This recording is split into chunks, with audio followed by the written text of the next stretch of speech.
we actually, me and another officer, responded to a house on domestic.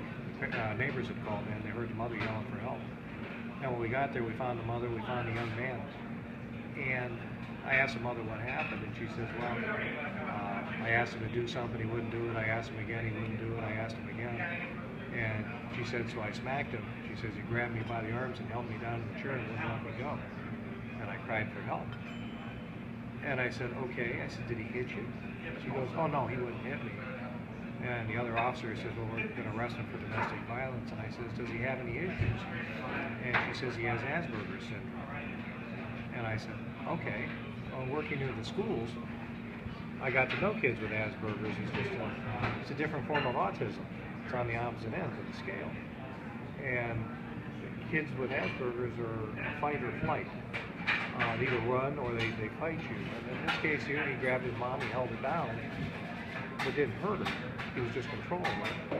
And I told the other officer, I said, you can't arrest him. I said, that's part of his, I don't want to say problem, but it's part of his diagnosis. That's what happens. Mm-hmm. And I asked her, I said, you know, did you have someone to talk to, the doctor? And she says, yeah. I says, we need to address him so that he understands that he can't do this. And, you never know what you're going to run into. You know, you never know what kind of problem, what kind of people. There's other issues out there that are outlying. It's unfortunate because a lot of officers that don't have contact with those people or those kids don't understand it. And they wouldn't see that other side. So I'm going to miss that part.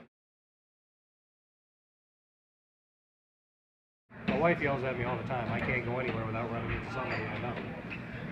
We went last night to see Hello Dolly down at DJ Thomas, and we walked into the elevator, and this guy come in pushing into the elevator, and he says, I'm just going to ride up with you. And I looked at him, I says, whatever you want, Chuck. And it was a guy that I got into the reserves with back in 1975. Chuck Cacciardo lives here in town. Hadn't seen each other in years. We came out of Hello Dolly, we ran into Jerry Lively and his wife, and he's known the Golden Goose down here, stayed abroad. We talked to them, she says, you can't go anywhere. And it's true. My wife and I, we pulled into Swenson's one night, and this was years ago, down on Cuyahoga Falls Avenue, and I'm sitting there eating my hamburger, and I'm just kind of looking around because that's what we do. And I looked over at this car and this guy in this car, and I realized that it was a car involved in Hitskip earlier in the day when I was working. I told my wife, I said, that's that Hitskip car I've been looking for. And she goes, well, we're in Akron. I said, well, I don't care. That's the car we're looking for on this Hitskip. So I got out of my car and I walked over to the phone booth, because they still had those, and I called the station and talked to the Hitskip officer on station. I said, hey, I got this car over here at Swenson's. He says, well, all right, I can be there in a little bit. Don't let him leave. So I walked over to the car and I identified myself to the driver. I says, your car was in an accident this afternoon. I need your driver's license. He says, are you kidding me, man? I says, no, give me your driver's license. I says, the cruiser coming. I says, don't make it any worse. So he gave me his driver's license, and the cruiser got there, and he ended up clearing up the accident report to Hitskip, wrote the guy a ticket, and let him go.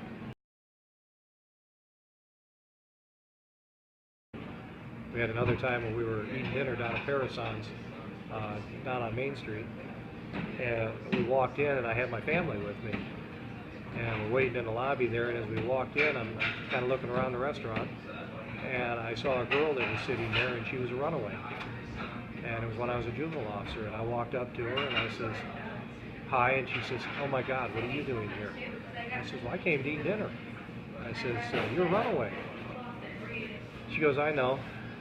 So I told her, I says, well, I says, we're going to have to take you down to the detention home. She goes, I know.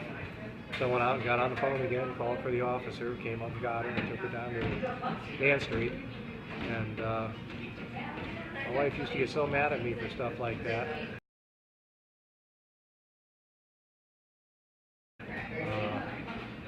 I had another one where a guy took off from me up at McDonald's, and the kid sped away from me.